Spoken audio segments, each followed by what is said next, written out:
I would take issue with what happened 100 years ago. It's what's happening today. It hasn't stopped happening. It's a part of our life each day. It forms our identity. And if you ask any Armenian about what happened 100 years ago, he'll also tell you about what's happening now. So we know the story of what happened to our grandmothers and our grandfathers and what's happening today to our people. And right now, our people are under threat. The reason we're under threat is because when genocide is committed with impunity, the victims and the descendants of the victims are never safe. Because Speak to the conflict that's existing right now between Azerbaijan and Artsakh, and how does that connect to the larger story that we're talking about? well, you have to keep in mind the identity of the Armenians is one of an identity that is under attack, under onslaught. And so when the Armenians found themselves once again being pushed, being denied, being persecuted, this time in Artsakh, another one of its ancestral lands, the Armenians fought back. The Armenians had learned a lesson from what happened a century ago. A century ago, the Armenians were docile. A century ago, the Armenians accepted the assurances of the ruling party.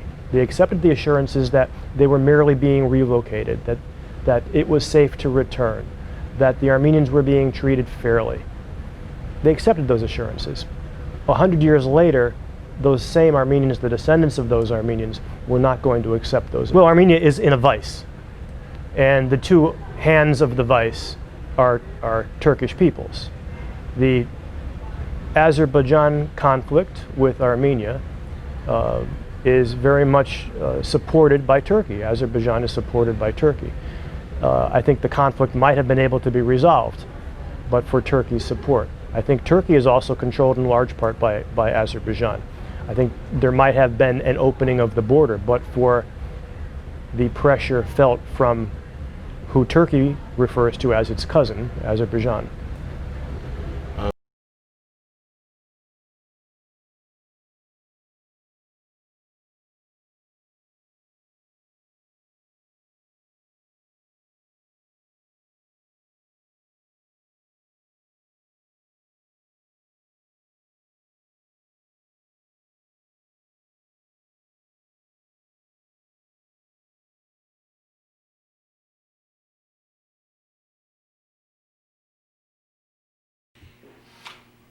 I'm Minister of Foreign Affairs of Nagorno-Karabakh Republic. You know, this is the small country, or very far from the United States, in Armenian mountains. My nation, people of Karabakh, we fight for our independence, for our freedom for more than 25 years. But we are an unalienable part of Armenian nation. We are the same nation, and during our fight, we always feel the support coming from our competitors, be it in Armenia or in other parts of our world. You know, I believe that despite of being small nation, small country, we are the part of very big global problem. This is the problem of freedom, this is the problem of self-determination. In current world, if we are living with the idea of freedom and democracy, we have to understand that it's impossible to pressure to any nation to create obstacle for any nation who want to live in freedom and liberty. That's why we believe that being small nation, small country, we are part of big global movement, global trend. Despite of 100 years, which went from the genocide, we still feel the consequences of this great crime. The genocide wasn't properly recognized, and this fact opened the Pandora box. It opened possibility for many, many new genocides. It repeats in other places far away from Armenia, and it's still the danger of genocide is alive for many small nations and small countries. Karabakh was also under the danger of genocide when we started our freedom movement in the 1988. It was totally peaceful manifestation of our will to live freely to exercise our right to self-determination.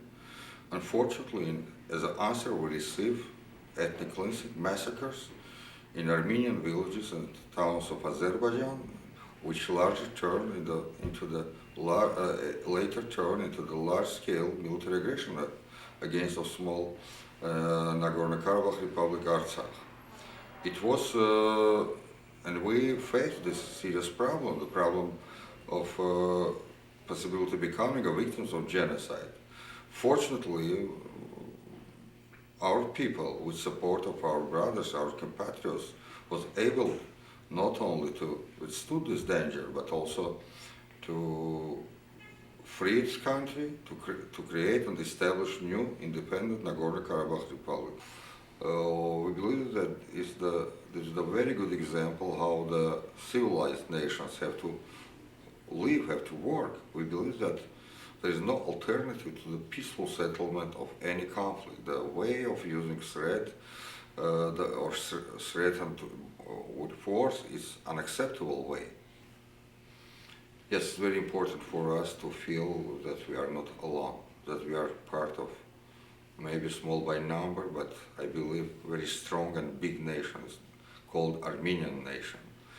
We believe that in Karabakh, what we do in Karabakh is not only for the people of Karabakh, but it's for all the Armenians, live it in Stepanakert or in Yerevan or in New York or Los Angeles. We believe that we are united, and our history proves it, that we win every time when we are united, and we lose every time when we are disunited. So we feel ourselves a part of big Armenian nation, and we feel that we are not alone, we are together with our compatriots. Here, that's why we are telling here the truth about Nagorno-Karabakh. We are trying to speak in the same language with our colleagues. We are trying to tell them that despite being divided, as I told, by 1,000 miles, we are similar. There is no difference between the regular Karabakh citizen and regular US citizen. In Karabakh and in US, in our everyday livings, we think not about the war, not about the global problems. We think about our small problems, about our families, about our future, about our kids. I believe that is the common feeling, it's a very human feeling. And this message have to be sent to the American community. Karabakh is not the conflict, Karabakh is the country, normal country, which have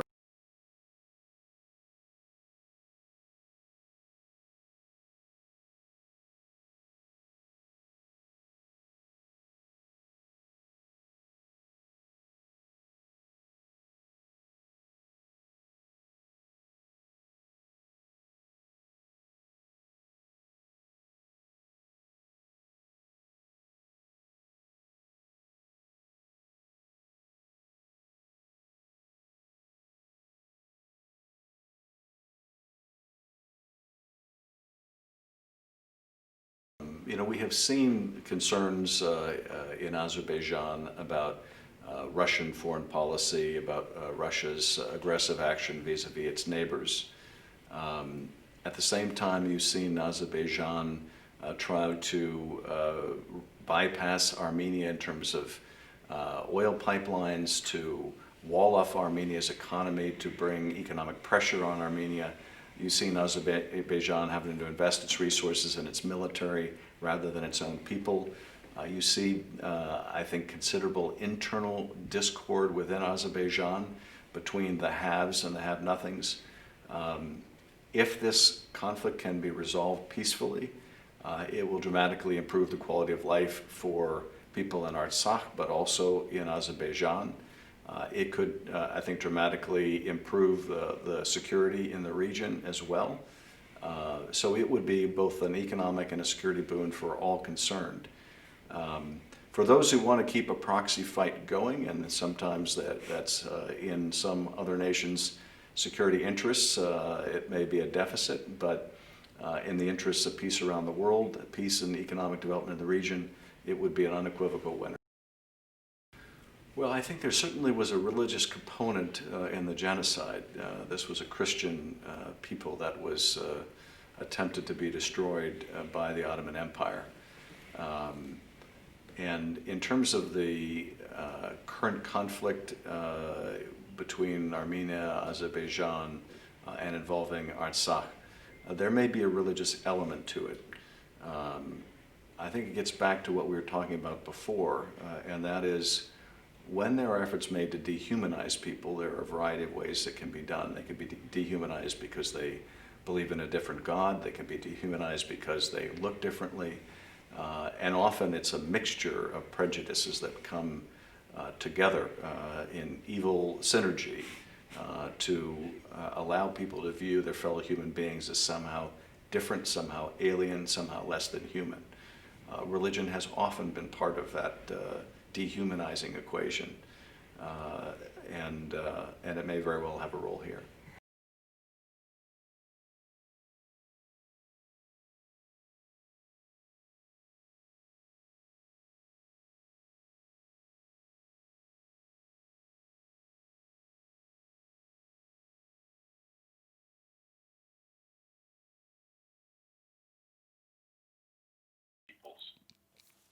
Well, the first thing to say about the Caucasus, it's incredibly beautiful. You've got these amazing mountain landscapes, amazing contrast of landscapes. If you fly across Karabakh in a helicopter, as I've done a couple of times, you understand why it's such a coveted bit of ground. You've got arid landscapes on either side, and then you've got this beautiful wooded highland landscape, which is Karabakh. Nagorny in Russian means mountainous, and Karabakh means black garden, and so it's a landscape of woods, of forests, of vineyards.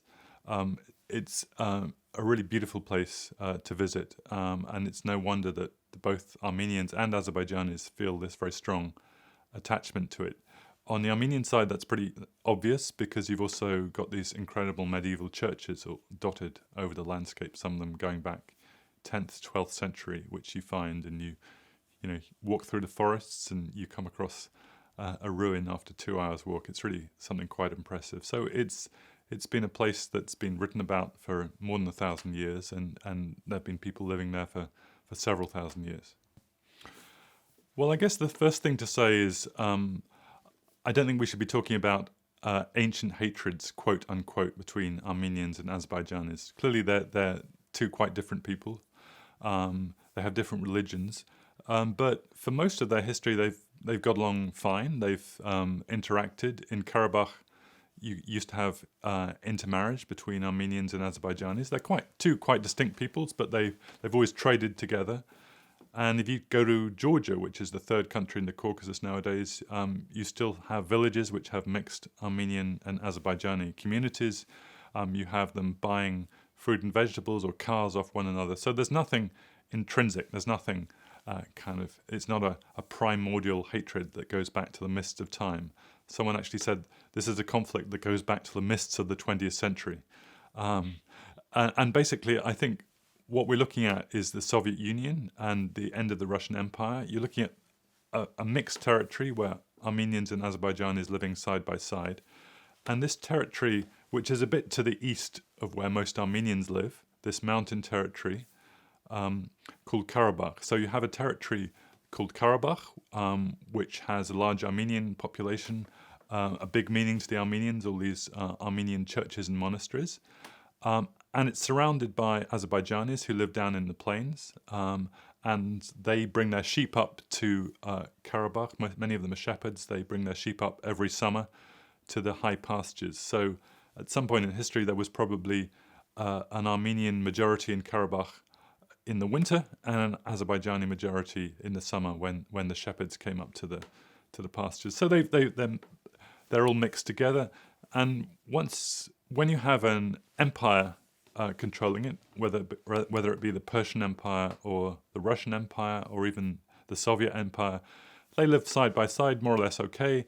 There's a Russian policeman who you can call, who comes in and knocks heads together if there's a problem.